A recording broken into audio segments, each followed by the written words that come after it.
Welcome and thank you for joining. Today we're going to discuss a challenge I think we can all relate to, especially if you work in a refinery. Procedure clarity and procedure execution. So how can you ensure procedures are clear and concise? How can you visualize the procedure steps in the field? And how can you practice them so that they are executed in a standardized and correct way? So I'd like to introduce the speakers today. My colleague Fran Montemuro, our in-house expert. Fran spent over 30 years in manufacturing. He was plant manager at multiple sites and has received multiple awards for his service. Myself, Christian McDermott, the North American coordinator at Vuvio, and my expertise lies in the knowledge automation platform, a little bit of which we're about to talk today. So we all know procedures are, an important part of manufacturing, whether you work in a refinery or a petrochemical plant. The ASM consortium study that you see here identified the causes of abnormal events as being very much procedure related, and you'll see that in over half the cases the procedure was not followed, and in many cases the procedure was wrong, and in some cases the procedure was not followed correctly. And here at Vuvio, we've been working with refineries and petrochem and chemical plants across North America, and we think this is valid because procedures are often ambiguous or full of generalizations. You will be familiar that lots of incident investigations cite failure to follow procedure as a main root cause, but we think and believe, and this is all based on data we've collected from our customers, that procedure clarity is a major source of error, which is often overlooked. And what we mean by procedure clarity, we're going to get into. And Fran will take it from here. Okay, thank you, Christian. So procedure clarity, what's that mean for an operator? And the way we define that after we analyze a lot of procedures on a lot of customer projects, we broke it down into three parts. First, there are clear and concise actions that the operator can review and understand how to go execute. The next is the ability for that operator to see those actions in the field, so they understand the action and can visualize what that procedure step would look like to them in the field. And then lastly, and very important, is the ability for the operator to practice a standardized execution. And that means they can repetitively practice that action-based step in their minds, kind of like in a sports analogy would be muscle memory. So that's how we define procedure clarity. And as I mentioned, we analyzed several procedures. We did a random sample and collected about 300 procedures, and the breakdown is on the left side. Most of them are startup and shutdown, equipment swap procedures. And in reviewing those procedures, 90% of them had generalizations and ambiguous steps that was not completely clear to the operator how to go execute what's being asked of them. And I'm going to show you some examples of that. But there's three reasons that we believe from our study that procedures are not optimal. The first, and we find this in many of our projects, is procedure does not reflect the operator practice. And in some cases, the practice across an individual unit is different by shift. And that causes significant lack of standardization and execution, and resulting in unplanned events, whether they're startup, shutdown, unplanned events, releases, etc. The other one I spoke about, ambiguities and generalizations.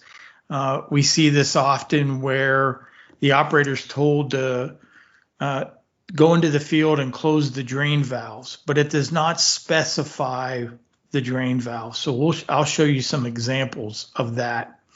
And the last is inexperience and lack of practice. When an operator qualifies on a job, there's been studies done in industry by McKinsey and other leading analysts, and they determine an operator only learns about 40% of the job. They are only afforded the opportunity to go to the field and practice about 40% of a procedure. And that's just due to equipment not being available to them. The equipment's running, it's not available to start up or shut down, etc. So any given job, an operator is only qualifying and executing 40% of procedures. So here's an example of ambiguity.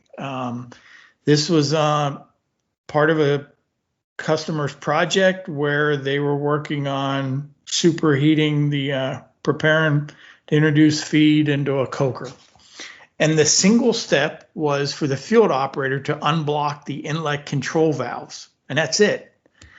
And when we went and walked this procedure with the SME and detailed the individual action steps, it involved 16 actions and identified the 16 valves that the operator needed to open as part of this step.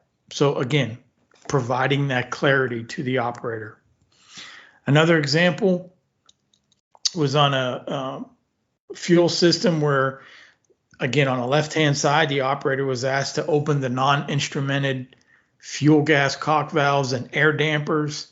And as we detailed this procedure, created the action steps, we clearly identified the 5 air dampers and the 5 fuel gas valves that needed to be actuated by the operator. And then the last example is from a petrochemical plant where a simple one-step procedure line resulted in 53 actions that the operator needed to perform to successfully complete this step in the procedure. And as you note on the left-hand side is a caution that if the operator does not execute this procedure correctly, it could cause a reactor poisoning event. So again, procedure clarity is detailed action steps and the ability for that operator to visualize how to perform that procedure or that step in the field. And what that does is that provides the operator understanding. So procedure clarity results in operator understanding, and understanding results in the operator being able to build their competency with that procedure. And that's what this chart shows. On the y-axis is operator competency. On the x-axis is time. In many of our projects, the customer's way of qualifying an operator is shown by the gray arrow. And the gray arrow involves the operator attending orientation, reading SOPs and job shadowing, and then performing some type of qualification, whether it's a field walk, board review, etc. And that takes an extended period of time. With Vuvio, with the operator having the ability to have detailed action steps, being able to visualize what that step would look like in the field, and then practice simulations 24/7, independent of SME availability, they can practice these standardized simulations, test their competency, and qualify on these procedures in half the time. And the competency gain is 2x what they can accomplish by traditional methods because they are practicing the entire procedure. So procedure clarity does result in operator competency. So with that, I'm going to turn it over to Christian to demo Vuvio. So thank you, Fran. So let's talk about how simulating your procedures can provide clarity in those 3 ways that Fran mentioned. Having clear and concise actions, the ability to visualize procedure steps in the field, related to your equipment, and then the ability to learn by doing, the ability to practice this before you go and execute it. So this is really only possible with simulation. And what I'm showing you right now is a procedure simulator. Now, let me explain what is on the screen. So on the right, where my mouse is waving around, you have the replica. We call this the digital replica, and this is the real view plant. So you see your equipment, you can walk around and interact with it and actually perform and practice. On the bottom here, you have a map, so you always know where you're located, and you can find equipment easily and quickly. On the left, you have the procedure. So this would be the actual document that the unit uses, whether it's printed out or whatever, in Word or another digital system. But this is the procedure. And above that, we have this checklist. And this is the thing that Fran was alluding to before. So in this example, I've drawn this example up because this step in the procedure says open the condenser water box vent valves. It does clarify that, the front and rear, but it doesn't explain how many there are or what they're called. So we've actually mapped out the 4 valves. So it's only 4 valves in this case, but you have the ID, or it could be the name of the valve. If there is no ID, it just could be the simple name. But at least you're mapping it to the real plant here. So I'm going to click on this valve and I physically have to open it. So this is the actual valve. Once I've opened it, I confirm, close, and it will walk me now to the next step in the unit.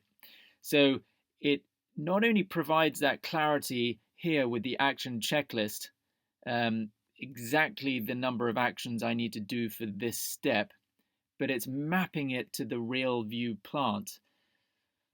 So let me show you another example. Here we have another drain valve, but you'll notice this guided simulator is actually informing me. It's teaching me where these items are and how to do it. In fact, that is the whole point in learn by doing. You can do this independently of anyone else. So you can do it independently of a trainer, of a subject matter expert. If I'm new to the unit, you can review and practice entire startup procedures, equipment swaps, shutdowns, lockout, tagouts, all sorts of procedures.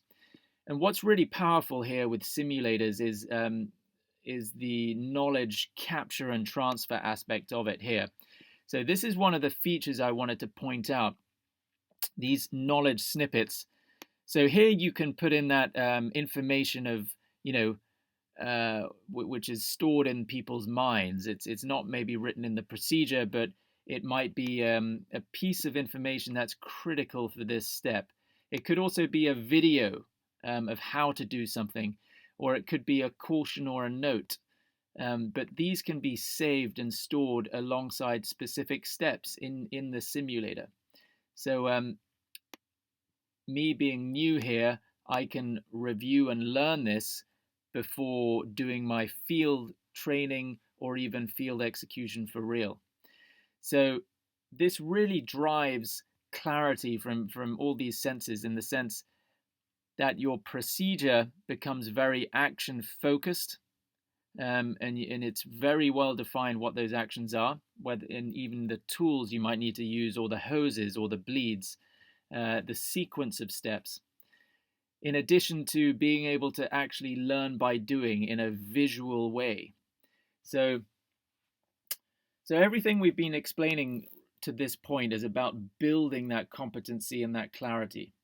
But what about measuring competency? So I want to show you this simulator, which is actually a test. So here in the replica, I'm going to start walking around, and you'll notice I can walk around anywhere and interact with any piece of equipment. So you're very much left to your own devices. There's no green arrows guiding me around. This is me on my own without any assistance. And I'm going to try do this first step correctly to close this drain valve. So if I grab this drain valve and close it, so I physically have to close the valve, confirm, you'll see on the left that I got a note saying action completed correctly here in the bottom left. So what if I make a mistake? Do I get that real-time feedback informing me of incorrect actions? So let me open this valve, crack this valve open, confirm, and you'll see I get an immediate notification saying it was wrong. And it even tracks which valve I touched, which was the wrong one. And because this is a simulator, you can try these actions again. So you can review and learn again by doing. And I remember it is this blue valve, which is always left open. So I confirm, and you'll see on the left, I get immediate feedback saying I got it correct after 2 attempts. So the point here is that you can not only learn and build that competency in this procedure, but I can take a test. I can test myself, and my organization also can test my knowledge on this procedure with the ability to view where I was going wrong. So you can, track maybe where many operators might be going wrong and being able to rectify the procedure or even improve the training for that step or that area. So it gives you that, great intelligence related to procedures.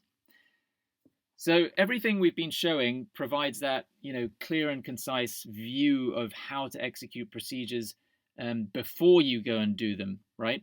So this has all been focused on building competency training, preparing before you execute. But what about actually executing a procedure in the field? So let me show you this. This is the field execution tool. This would be on a tablet or a mobile device. And what this does is it provides a clear visual guide when you're in the field. So at the top here, we have that action step. This is the action to close that drain valve. And the simulator here draws that image from the simulator. The image is drawn from the simulator. So you have that view of this valve, whether it's a valve or another piece of equipment.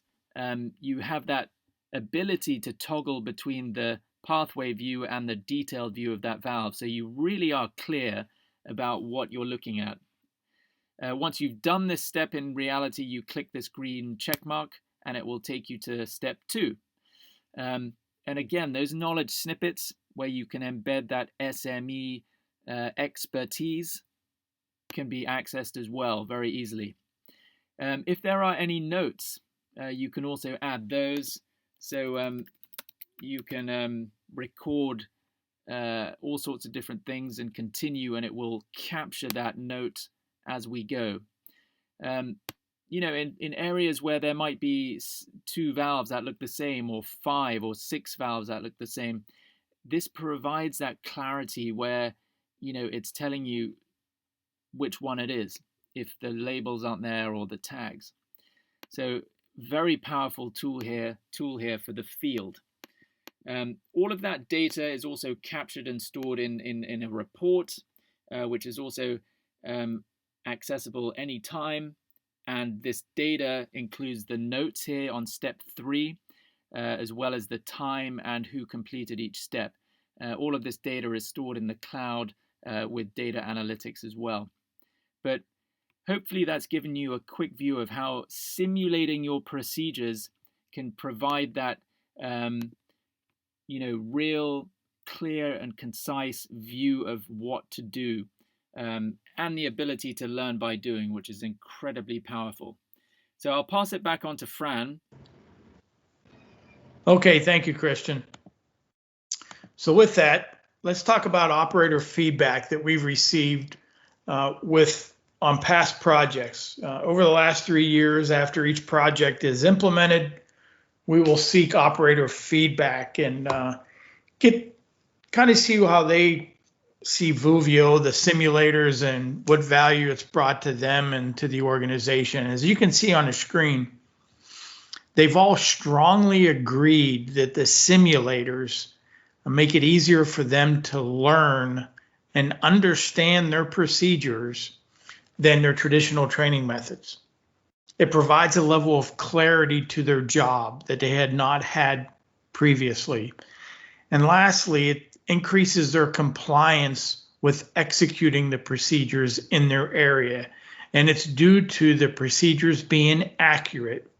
Our engineers walk the procedure in the field with the resident expert or SME, and we ensure that the procedures are accurate and action-based. It brings that level of clarity from a visual standpoint to the operator, and it allows them the ability to practice towards qualification, and then practice and refresh prior to execution. And just one more chart on procedure clarity.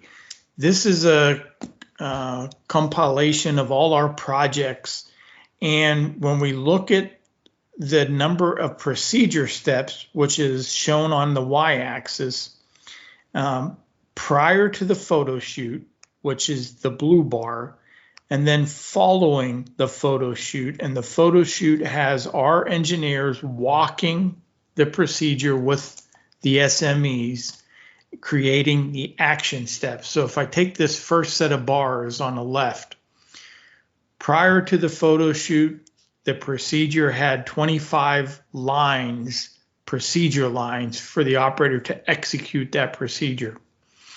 After the photo shoot, we had 117 action steps for the operator to precisely and accurately execute that procedure. And you can see over a period of procedures, and the blue line is factor increase, and on average what we're seeing across all our projects is about a 2.4 factor increase from procedure lines to number of action steps.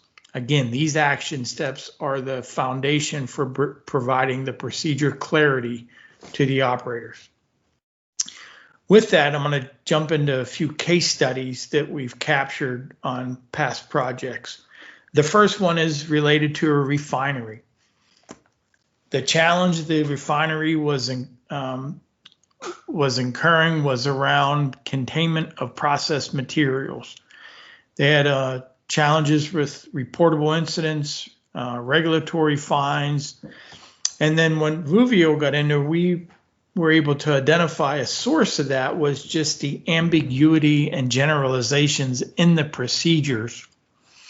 So we completed the line walk. We identified all those release points. We captured all the actions to ensure that the process was isolated and detailed that in the action steps, procedure simulations, afforded the operator the ability to practice prior to execution. And then they were able to use the field execution tool in the field to visually verify before executing that they were closing and isolating the process correctly. Having done this, the refinery was able to eliminate the number of incidents that they were having related to environmental releases. The next case study is related to a petrochemical plant in which they were starting up their process and seeing a significant quality and yield loss before getting to first quality. As we got in there and walked the procedure with the SME, detailed the action steps, we found that shift-to-shift variation in execution was a source of errors, as well as some generalizations in the procedures that resulted in them having these less than desirable startups and quality losses, downgrading of first quality product. So we were able to institutionalize the checklist, the action-based checklist, as well as allow the operator to practice and refresh prior to startup. And when they were able to practice and refresh prior to startup, the customer is able to realize significant reduction in product losses during startups. And the last case study I'd like to talk about is one related to a technical gas plant that is inside a refinery, providing the gases required by the refinery. So high uptime equipment availability is very important to them. And in this case, in addition to high attrition, we went in and helped this customer address some issues they were having with unplanned downtime related to boiler feed water pumps and misoperation causing extended downtime. The misoperation was due to, again, some ambiguities as well as inconsistencies across the organization on how to safely and correctly complete a boiler feed water pump startup and swap. So with the action checklist and the ability for the operators to use the field execution tool while performing the boiler feed water swap, pump swap, they were able to execute these procedures correctly and avoid the unplanned downtime and address some of the unplanned failures that were occurring in the organization. So this is just a sample of a few case studies that we've put together from our customers with their success in using Vuvio. Okay, this is the last case study I wanted to cover. And now to summarize Vuvio solving procedure clarity, we do that across what we call the Vuvio cycle. The first part of that cycle is the line walk, in which our engineers walk the process with the subject matter expert, and we follow the procedure. And within the procedure, we identify any gaps or any practices not consistent with the procedure. We clarify those and create the next part, which is the checklist. They're clear action-based checklists detailing each action the operator needs to perform in the field. Along with that, we create the visual, or what we call the replica, and we marry that replica, where they are in the field with the right component to the procedure step, so that the operator has that available to them 24/7, so they can practice the procedure as if they're in the real plant. Moving on to measure and refresh competency, the operator can then use the simulations to practice this procedure prior to execution, practice as part of their qualification, and they do have the test module there that they can document their competency. As Christian mentioned, there are dashboards available for the organization to evaluate competency of the organization and look at the other knowledge analytics that are available. And then lastly, to ensure accurate execution, we have the field execution tool that the operator can take with them in the field and ensure that where they are in the process, they're on the right component before completing any action in the field. That's what we call the Vuvio cycle, and that's how we solve procedure clarity. So with that, we'd like to wrap up this conference and ask you to follow us on LinkedIn. And if you need any info, you can go to www.vuvio.com.